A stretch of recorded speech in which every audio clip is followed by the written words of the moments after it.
এখন সৰু গাঁৱত ৰমেশ নামৰ এজন সহজ সৰল ভদ্ৰ ব্যক্তি তেখেতৰ পত্নী কাঞ্চনৰ সৈতে বাস কৰিছিল। ৰমেশ বহুত দুখীয়া আছিল। ৰমেশ দিন ৰাতি এটা কৰি কঠোৰ পৰিশ্ৰম কৰিছিল যাতে নিজৰ পৰিয়ালটোক পোহপালন দিব পাৰে। ৰমেশ কেতিয়াবা খেতি পথাৰত আকৌ কেতিয়াবা আনৰ ঘৰত কাম কৰিছিল। কিন্তু ৰমেশৰ অভাৱ দিনক দিনে বাঢ়িবই ধৰিছিল। এইবিলাক দেখি ৰমেশে ৰমেশৰ পত্নী কাঞ্চনক ক'লে, কাঞ্চন, মই ভাবিছোঁ মই কাম বিচাৰি গুৱাহাটীলৈ যাম। ইয়াত কঠোৰ পৰিশ্ৰম কৰিছোঁ যদিও আমাৰ একেবাৰে অভাৱ পূৰ হোৱা নাই। অৱস্থা দিনক দিনে বেয়া হৈ গৈ আছে। গতিকে মই থিৰাং কৰিছোঁ কাম বিচাৰি মই গুৱাহাটীলৈকে যাম। কিন্তু আপুনি চহৰলৈ গ'লে মই ইয়াত অকলে কেনেকৈ থাকিম? মই আপুনি ইয়াতে থকাটোৱে বিচাৰোঁ। ইয়াতেই থাকি আপুনি কিবা এটা কৰক। মোক বেছি পইচা নালাগে, কম পইচাতে আমি ভালদৰে চলিব পাৰিম। মই জানো কাঞ্চন, তুমি পাৰিবা। কিন্তু মই আৰু তোমাক ইমান কষ্ট দি থাকিব নোৱাৰোঁ। তুমি আহিবৰ দিনাৰ পৰাই ইমান কষ্ট কৰি মোৰ লগত আছা আৰু তোমাক মই কষ্ট নিদিওঁ। মই 2-3 বছৰৰ বাবে চহৰলৈ যাবই লাগিব। ঠিক আছে, তেতিয়াহ'লে মই আপোনাৰ কাপোৰকেইটা বান্ধি দিওঁ, লগতে কিবা অলপ খোৱা বস্তুও দি দিম। দ্বিতীয় দিনৰ ৰাতিপুৱা ৰমেশ তেখেতৰ পত্নী কাঞ্চনক বিদায় দি চহৰলৈ বুলি ওলাই যায়। গোটেই দিনটো খোজকাঢ়ি ৰমেশ চহৰ পালে। এইখন চহৰত ৰমেশক কোনেও চিনি নাপায়। গতিকে ৰমেশে ভাবিবলৈ ধৰিলে, আন্ধাৰ হৈ আহিছে। যেনেকৈ নহওক কিয় ৰাতিৰ আশ্ৰয়ৰ বাবে মই যোগাৰ কৰিব লাগিব। কাইলৈ আৰু মই কাম বিচাৰিব লাগিব।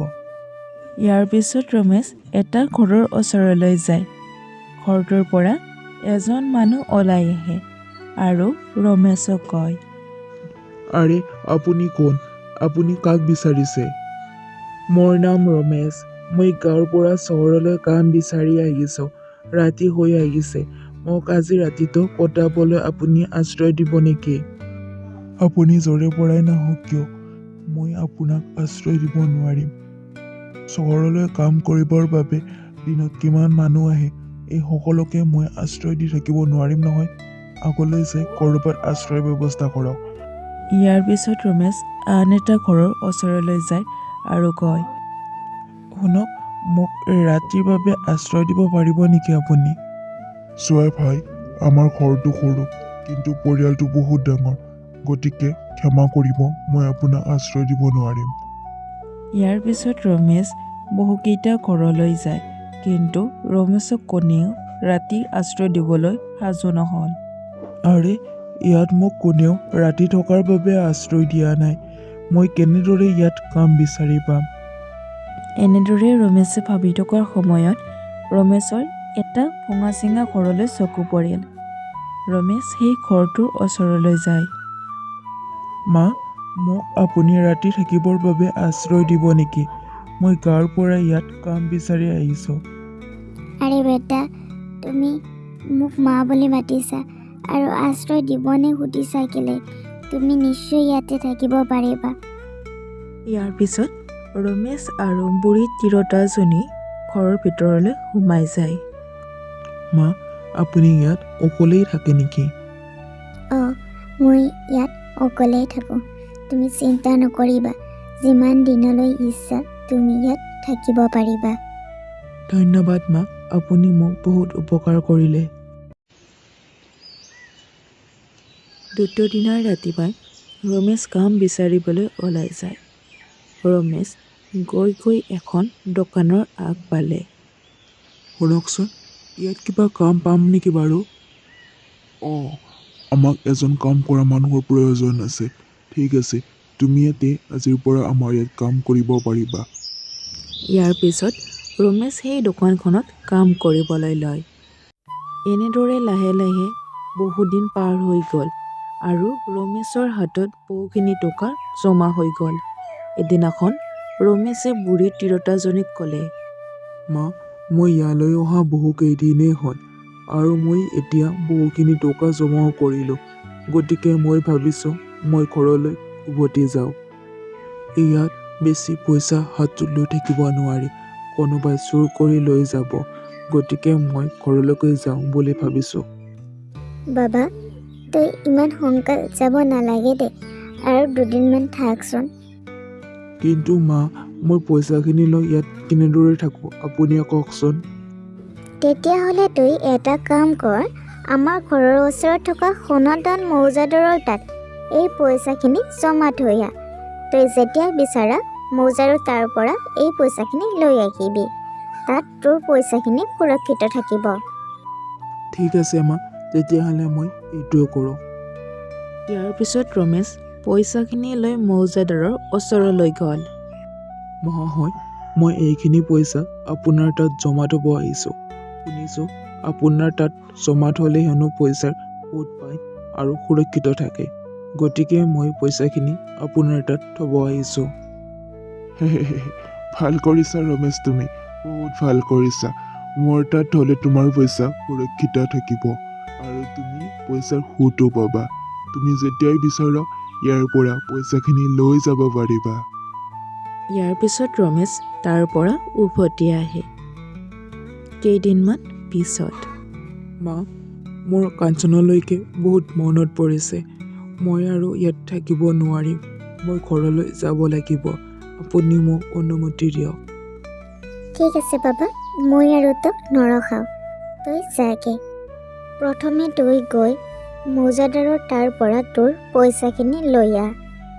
ইয়াৰ পিছত ৰমেশ মৌজাদাৰৰ তালৈ ওলাই যায়। মহাশয়, মই ৰমেশ। সেইদিনা যে মই আপোনাৰ তাত পইচা জমা থৈ গৈছিলোঁ, মোক পইচাখিনি উভতাই দিয়ক। কোন তুমি আৰু তোমাক কি পইচা উভতাই দিব লাগে? মহাশয়, আপুনি এনেকৈ নক'ব। বহুত কষ্ট কৰি মই এই পইচাখিনি জমা কৰিছিলোঁ। আপুনি মোক অনুগ্ৰহ কৰি এই পইচাখিনি উভতাই দিয়ক। কোন তুমি? মই তোমাক চিনি নাপাওঁ। ইয়াৰ পিছত ৰমেশ অতি দুখ মনেৰে তাৰ পৰা উভতি আহে। বাবা তোৰ কি হৈছে? ইমান মন বেয়া কৰি আছা যে? মা, সকলো শেষ হৈ গ'ল। সকলো শেষ হৈ গ'ল। ইমান কষ্ট কৰি জমা কৰা পইচাখিনি আজি মই ঘূৰাই নাপালোঁ। এতিয়া খালী হাতেৰে মই ঘৰলৈ উভতিব লাগিব। এই সকলোবোৰ মোৰে ভুল বাবা। ময়ে তোক তাৰ তাত পইচা জমা থ'ব কৈছিলোঁ। মই নাজানিছিলোঁ ই যে এনেকুৱা হ'ব। এইবিলাক সকলোবোৰ মোৰে ভুল। নাই মা, আপোনাৰ ভুল নহয়। আপুনিতো নাজানে। মোৰে ভাগ্যত নাই আৰু। এনেতে সিহঁতৰ কাষলৈ এগৰাকী মহিলা আহে। মই আপোনালোকৰ কথাসমূহ বাহিৰৰ পৰা শুনি আছিলোঁ। আপোনালোকে চিন্তা নকৰিব, মোৰ হাতত এটা বুদ্ধি আছে। এইটো যদি আমি কৰোঁ তেতিয়াহ'লে আমি আপোনাৰ পইচাখিনি মৌজাদাৰৰ হাতৰ পৰা লৈ আহিব পাৰিম। হয় নেকি? আপোনাৰ তাত ইয়াৰ উপায় আছে? তেতিয়াহ'লে কওকচোন। শুনক, মই এটা পইচাৰ টোপোলা লৈ মৌজাদাৰৰ ওচৰলৈ যাম। ইয়াৰ খন্তেক পিছত আপুনি তালৈ আহিব। যেতিয়া মৌজাদাৰে আপোনাক পইচাখিনি দিব, সেই সময়ত আপুনি তাৰ ঘৰৰ ভিতৰলৈ আহি যাব। বাকীখিনি মই চম্ভালি ল'ম। ইয়াৰ পিছত আটাইয়ে মিলি মৌজাদাৰৰ ঘৰলৈ গ'ল। মৌজাদাৰ খুৰা, মই আপোনাৰ তাত এই পইচাখিনি থ'বলৈ আহিছোঁ। মোৰ হাজবেণ্ড ঘৰত নাই, গতিকে ইমানখিনি পইচা মোৰ লগত ৰাখিব নোৱাৰিম। যেতিয়া মোৰ হাজবেণ্ড ঘৰলৈ উভতি আহিব, তেতিয়া মই আপোনাৰ পৰা এই পইচাখিনি লৈ যাম। কিন্তু আপোনাৰ তাত এই পইচাখিনি মোৰ সুৰক্ষিত থাকিবনে? মই আপোনাক কেনেদৰে বিশ্বাস কৰি ল'ম? থাকিব। তুমি চিন্তা কৰিব নালাগে। তুমি একদম সঠিক জেগাত আহিছ। এইখিনি মোৰ তাত সুৰক্ষিত থাকিব। তুমি বিচাৰিলে আন মানুহকো সুধিব পাৰিবা। মই বহুত বিশ্বাসী। তোমাৰ পইচাখিনি মোৰ তাত সুৰক্ষিত থাকিব। এনেতে ৰমেশ মৌজাদাৰৰ ওচৰলৈ আহে। ৰমেশক দেখি মৌজাদাৰে মনে মনে ভাবিলে, ই বহুত সঠিক সময়ত আহিছে। এতিয়া মই ইয়াৰ পইচাখিনি উভতাই দিম। তেতিয়া এই মহিলাজনীয়ে মোক বিশ্বাস কৰিব। অ' ভাই ৰমেশ, তুমি ৰাতিপুৱা আহিছিলা। মই তোমাক চিনি পোৱা নাছিলোঁ, কিন্তু মোৰ এতিয়া মনত পৰিছে। ৰ'বা, মই তোমাক তোমাৰ পইচাখিনি উভতাই দিওঁ। মৌজাদাৰে ৰমেশক পইচাখিনি উভতাই দিয়াৰ লগে লগে বুঢ়া মহিলাগৰাকী মৌজাদাৰৰ ঘৰলৈ আহে আৰু কয়, বোৱাৰী, অ' বোৱাৰী, মোৰ ল'ৰা ঘৰলৈ উভতি আহিল নহয়। তই ইয়াতে পইচা জমা থ'ব নালাগে, বল ঘৰলৈ বল, তলৈ সি ৰৈ আছে। কি মা, তেখেতে সঁচাকৈ উভতি আহিছে? ঠিক আছে, মই যাওঁ ৰ'ব। মৌজাদাৰ চাহাব, নালাগে দিয়ক, তেখেত ঘৰলৈ উভতি আহিল, গতিকে মই আৰু ইয়াত পইচা থ'ব নালাগে। এই বুঢ়ী তিৰোতাজনী এতিয়াহে আহিব পাৰিলে, অকণমান দেৰিকৈ আহিলে কি হ'লহেঁতেন। এনেদৰে ৰমেশ মৌজাদাৰৰ তাৰ পৰা পইচাখিনি উভতাই আনি সি ঘৰলৈ গুচি আহিল। ঘৰলৈ আহি ৰমেশ এখন হোটেল খুলিলে আৰু এনেদৰে ৰমেশ আৰু ৰমেশৰ পত্নী কাঞ্চন আনন্দতে জীৱন যাপন কৰিবলৈ ল'লে।